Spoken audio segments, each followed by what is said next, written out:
එන්නකෝ අද මාත් එක්ක විචාරයක් ලියමු. තාමත් ගුත්තිල වෙන ලද පාඩමෙන් විචාර ලියන්න අමාරු ඔයාට මේ වීඩියෝ එක ගොඩක් වැදගත් වෙයි. වීඩියෝ එක අවසන් වෙනකම්ම රැඳී ඉන්න කියලා මතක් කරනවා. අද මම තෝරගත්තේ ඔයාලගේ පෙළ පොතේ පළවෙනි ප්‍රශ්නය. ඒ අවස්ථාවට ගැලපෙන ලෙස විරිත වෙනස් කිරීමට කතුවරයා තුළ වූ ප්‍රතිභාව ගුත්තිල කාව්‍ය වඩාත් රසවත් වන්නට හේතු වී ඇත. උදාහරණ දෙමින් පැහැදිලි කරන්න. ඉතින් මෙන්න මේක තමයි ඔයාලගේ ප්‍රශ්නය. කලිනුත් මම වීඩියෝ එකක් කරලා තියෙනවා මේ ගුත්තිල වෙන ලද පාඩමින් ඔයාලා අනිවාර්යෙන්ම පාඩම් කරන්න ඕනේ මොන කවි ටිකද කියලා. ඉතින් මෙතන කවි ගොඩක් තියෙනවානේ. ඔයාලට ඒ කවි ඔක්කොම පාඩම් කරගන්න අමාරුනේ. අන්න ඒක නිසා විචාරවලට අනිවාර්යෙන් වෙන හැම විචාරයකටම ගැලපෙන කවි 10ක් මම ඔයාලට තෝරලා දුන්නා. ඉතින් අන්න ඒ කවි ටිකත් ඔයාලා පාඩම් කරගන්න. ඒ වීඩියෝ එක බැලුවේ නැත්නම් මම පහලින් දාලා තියන්නම්. අනිවාර්යෙන්ම ඒ වීඩියෝ එක බලලා කවි 10 පාඩම් කරගන්න. ඉතින් ඔයාලා දන්නවනේ ඕනෙම දෙයකට ආරම්භයක් තියෙන්න ඕනේ කියලා. මුලින්ම අපි ප්‍රවේශය හදාගමු. ඔයාලත් මාත් එක්ක මේක හදන්න ඕනේ. ඒක නිසා කොලේකුයි පෑනකුයි අරගෙන මේ ටික ලියාගන්න එන්න. දැන් අපි බලමු මොනවද ප්‍රවේශයට අවශ්‍ය වෙන්නේ කියලා. මුලින්ම කතුවරයා. කවුද මේකේ කතුවරයා? වැත්තෑවේ හිමියන්. ඊළඟට යුගය. මොකක්ද යුගය? කෝට්ටේ යුගය. ඊළඟට අරමුණ. දැන් මේකේ අරමුණ සරලයි ගොඩක්. ඉතින් අපිට පාඩම් කරගන්න ලේසි. තමා අකෘතඥයෙකු නොවන බව තම ගුරුතුමාට ඇඟවීම තමයි මේකේ අරමුණ වෙන්නේ. ඊළඟට පාදක වුණු කෘතිය. මේකේ පාදක වුණු කෘතිය වගේම මේකේ ජාතකයකුත් තියෙනවානේ. අපි යන්නේ දෙකම ලියන්න ඕනේ. එතකොට පාදක වුණු කෘතිය තමයි 550 ජාතක පොත. එතකොට ජාතකය තමයි ගුත්තිල ජාතකය. ඔන්න ඔය ටික තමයි ප්‍රවේශයට ඇතුළත් වෙන්නේ. ඔයාලා වීඩියෝ එක නවත්තලා ඉක්මනට මේ ටික පාඩම් කරගෙන එන්නකෝ. හරි ඔන්න දැන් මං හිතන්නේ ඔයාලට මේ ටික පාඩම් කියලා. අපි දැන් ප්‍රවේශය හදමුකෝ. ඕනිම දෙයක ආරම්භය ලස්සනට ගත්තොත් තමයි ඒ දේ බලන්න ආස හිතෙන්නේ. අන්න ඒ නිසා ප්‍රවේශයත් අපි ලස්සනට පටන් ගන්න ඕන. ඔන්න බලන්න දැන් මම මේකේ ප්‍රවේශය හදලා තියෙන විදිය. සිංහල කාව්‍ය අහසේ පෑයූ සුපුන් සඳක් බඳු හෙළයේ මහා කාව්‍ය ලෙස නම් කර ඇති ගුත්තිල කාව්‍ය කෝට්ටේ අවධියෙහි වැත්තෑවේ හිමියන් විසින් රචනා කර ඇත. එහි අරමුණ වූයේ තමා අකෘතඥයෙකු නොවන බව තම ගුරුතුමාට ඇඟවීම වන අතර ඒ සඳහා කවියා 550 ජාතක පොතෙහි ඇතුළත් ගුත්තිල ජාතකය පාදක කරගෙන ඇත. ඉතින් බලන්න ඕකේ ආරම්භය කොහොමද තරම් තියෙන්නේ කියලා. ඔතන තවත් සරල විදිහකට ආරම්භය ගත්තොත් එහෙම කෝට්ටේ අඹරෙහි පෑයූ සුපුන් සඳක් බඳු වැත්තෑවේ හිමියන් විසින් ගුත්තිල කාව්‍ය රචනා කර ඇත කියලා ලියන්න පුළුවන්. ඉතින් ඔතන පොඩ්ඩක් විස්තරාත්මකව තියෙනවා ඕකම හෙළයේ මහා කාව්‍ය කියලා. ඉතින් ඕක ලියන්න පුළුවන් නම් හොඳයි. නැත්නම් මේ මන් දෙවෙනියට කියපු විදිහ ලියන්න පුළුවන්. තව ඔතන ප්‍රවේශයේ අවසානයේට චූටි කැලලක් තියෙනවා. ඒ තමයි අපි ඕක ප්‍රශ්නයට ගලපන්න ඕනි. කොහොමද දැන් ප්‍රශ්නයට ගලපන්නේ? අපි ඔය කොටස ගන්න ඕනි ප්‍රශ්නයෙන්මයි. බලන්න දැන් මේ ගන්න විදිය. ඒ අවස්ථාවට ගැලපෙන ලෙස විරිත වෙනස් කිරීමට කවියා තුළ වූ ප්‍රතිභාව ගුත්තිල කාව්‍ය වඩාත් රසවත් වන්නට හේතු වේ ඇති ආකාරය පහත සඳහන් නිදසුන් මගින් විමසා බලමු. ඕක තමයි සරලම ක්‍රමය. ඉතින් දැන් ඔයාලටත් ඒ වගේ ගලප ගන්න පුළුවන්ද බලන්න. ඊළඟ ප්‍රශ්නය ගන්න බලන්න. ඊළඟ ප්‍රශ්නය මොකක්ද තියෙන්නේ? ගුත්තිල ජාතක කතාව කාව්‍යයට නැගීමේදී වර්තමාන සරලවහරද කාව්‍යමය වියත්වහරද මනාව ගලපා ගන්නට කවියා සමත් වී ඇති බව උදාහරණ දෙමින් පැහැදිලි කරන්න කියලා තමයි තියෙන්නේ. ඉතින් ඔයාලටත් මේක ගලප ගන්න පුළුවන්ද බලන්න. පහලින් කමෙන්ට් කරන් යන්න මම අනිවාර්යෙන්ම ඒක බලන්නම්. හරි බලන්න දැන් මම මුලින්ම ගන්නේ පළවෙනි කවිය. මොකද්ද පළවෙනි කවිය? මතකයි නේද හැමෝටම පළවෙනි කවිය? ගුත්තිල ඇඳුරු සඳ වීණා වයින ලෙස ඉඳ පසෙක පනවන ලද සුදුසු අස්නෙක කුසින් උන් සඳ. මොකද්ද මේකෙන් කියන්නේ? උතුම් ගුත්තිල ඇඳුරුතුමා වීණා වාදනය සඳහා පසෙකින් සූදානම් කළ සුදුසු අස්නෙක හිඳගෙන සිටින කල්හි. ඔන්න ඕක තමයි මේකේ තේරුම වෙන්නේ. ඔය සඳ කියන එකෙන් තමයි උතන කල්හි කියන එක හැදිලා තියෙන්නේ. එතකොට මේකේ විරිත වෙලා තියෙන්නේ ගී විරිත. එහෙමත් නැත්නම් කෙටි විරිත කියලා හඳුන්වනවා, මහපියුම් විරිත කියලා හඳුන්වනවා. මේ විරිත ඉතාමත් සරලයි.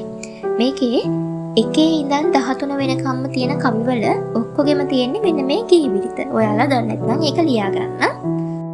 දැන් අපි බලමු කොහොමද මේකේ ਵਿਚාරය ගොඩනගන්නේ කියලා. උතුම් ගුත්තිල ඇදුරුතුමා වීණා වාදනය සඳහා පසකින් සූදානම් කළ සුදුසු අසුනක හිඳගෙන සිටින ආකාරය දැක්වීමට කවියා අපූර්ව ආකාරයට සරල විරිතක් භාවිතා කර ඇත. ඔන්න ඕකෙන් මම කිව්වේ සරල විරිතක් භාවිතා කරලා තියෙනවයි කියලා. ඊළඟට එම සරල විරිත, කෙටි විරිත, මහ පියුම් විරිත මෙන්ම ගී විරිත යන නම් වලින්ද හඳුන්වනු ලබන අතර පද පිළිවෙලට එහි මාත්‍රා ගණන වන්නේ 9, 11, 9, 14යි. ඔතනදි මං කියලා තියෙන්නේ මොකද්ද? මේ විරිතට කියන නම් ටික තමයි කියලා තියෙන්නේ. ගී විරිත, කෙටි විරිත, මහ පියුම් විරිත. දැන්ම ඔයාලා මේ ටික පාඩම් කරගන්න. ඊළඟට මේකේ පද පිළිවෙලට මාත්‍රා ගණන. මං හිතන්නේ මාත්‍රා මනින්න හැමෝම දන්නවා. පද පිළිවෙලට මාත්‍රා ගණන තමයි මේකේ 9, 11, 9, 14 කියලා කියන්නේ. ඊළඟට කවියා මෙහිදී සරල බස්වහරක් ඔස්සේ අපූර්ව රසයක් ගෙන දීමට ගී විරිත භාවිතා කර ඇති ආකාරය ඔස්සේ පෙනී යන්නේ කවියාගේ ප්‍රතිභාවයි. ඔන්න අපි මෙතනදී විරිත් ගැන කතා කළා. ඒ වගේම කවියාගේ ප්‍රතිභාවත් මේකෙන් ඉස්මතු වෙනවා කියලා තියෙනවා. ඒ වගේම මේ ගුත්තිල කාව්‍ය රසවත් වෙන්න මේක ඉතාමත්ම ප්‍රයෝජනවත් වෙලා තියෙනවා. මේ විරිත් භාවිතය ප්‍රයෝජනවත් වෙලා තියෙනවායි කියලා මේ කවිය මගින් අපි විස්තර කරනකොට ලිව්වා. ඊළඟට මම ගත්තේ 14 වෙනි කවිය. බලන්න. දිය දිය ගොස පල කෙරමින් සපමිනි ගිය ගිය තැන ඉස්වාරන් මුතුමිනි ගිය ගිය දිය නද එනමින් ගෙනමිනි සිය සිය ගුණයෙන් වෙන නද නික්මිනි.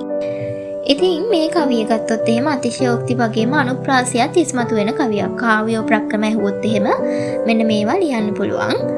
ඒ වගේම ගත්තොත් එහෙම මේකේ දැන් තේරුම වෙන්නේ ගුත්තිල ඇදුරුගේ ජයනාදය ලෝකයට කියමින් යන යන දිශාවන්හි රත්තරන් මුතුමැණික් ඉස්වමින් පැතිරී යන ජයഘോഷා නාදය නැවත දෝංකාරදී එන්නාසේ පැමිණෙන වීණා නාදය දහස් ගුණයෙන් වැඩි වී පැතිරෙන බව තමයි මේකේ තේරුම. ඉතින් අපි දැන් මේක කොහොමද විචාර ප්‍රශ්නයට ගොඩනගන්නේ කියලා බලමු.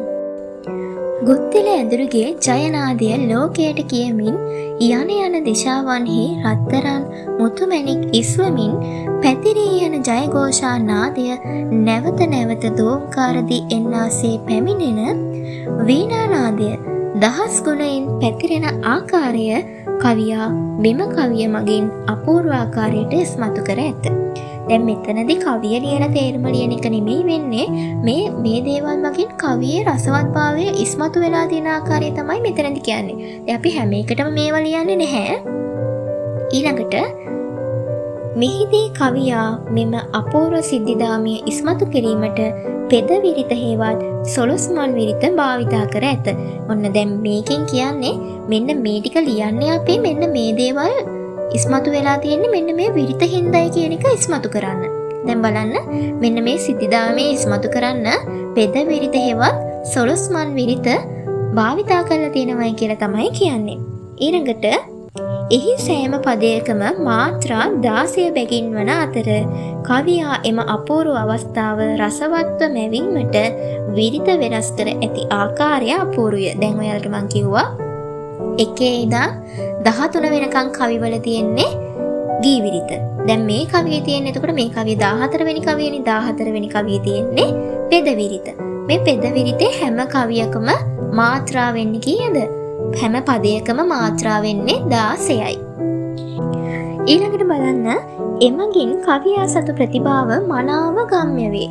බලන්න මෙතන ගම්‍ය වේ කියලා අරන් තියෙනවා. මේ ගම්‍ය වේ, විෂද වේ, ස්ಫುಟ වේ මෙන්න මේ වචන පැහැදිලි කිරීම, පැහැදිලි කරනවයි කියන එක වෙනුවට යොදා ගන්න වචන. විචාරවලදී අපි භාවිතා කරන වචන තමයි මේවා. ඊළඟට මම ගන්නේ 33 වෙනි කවිය. මේ 33 වෙනි කවියයි 34 වෙනි කවියයි එකම විරිත් යන්නේ.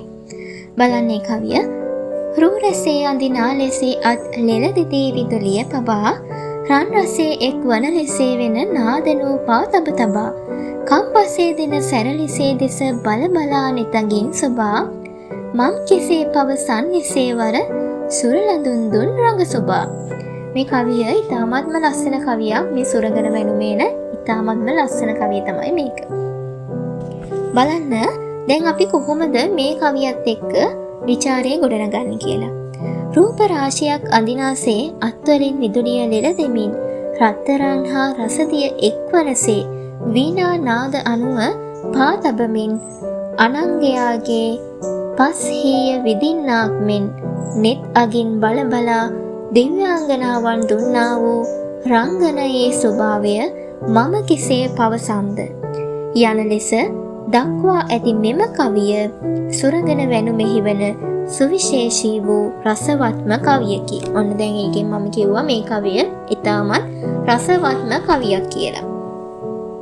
මෙහිදී දිව්‍යාංගනාවන්ගේ නර්තන ශෝභාව අපූර්ව ආකාරයෙන් දැක්වීමට කවියා සවිසිමත් විදිහට තෝරාගෙන ඇත්තේ කවියාගේ ප්‍රතිභාව ඉස්මතු කරමින්. දැන් ඔන්න මේ ගුත්තිල කාව්‍ය රසවත් වෙන්න මේ විරිත් භාවිතය අවශ්‍ය වෙනවයි කියන එක, විරිත් භාවිතය නිසා තමයි මේක ගුත්තිල කාව්‍ය රසවත් වෙලා තියෙන්නේ කියන එක මෙන්න මේ වාක්‍යයෙන්ම පැහැදිලි වෙනවා. කවියාගේ ප්‍රතිභාවත් ඉස්මතු වෙනවයි කියලා මේ වාක්‍යයෙන්ම පැහැදිලි වෙනවා.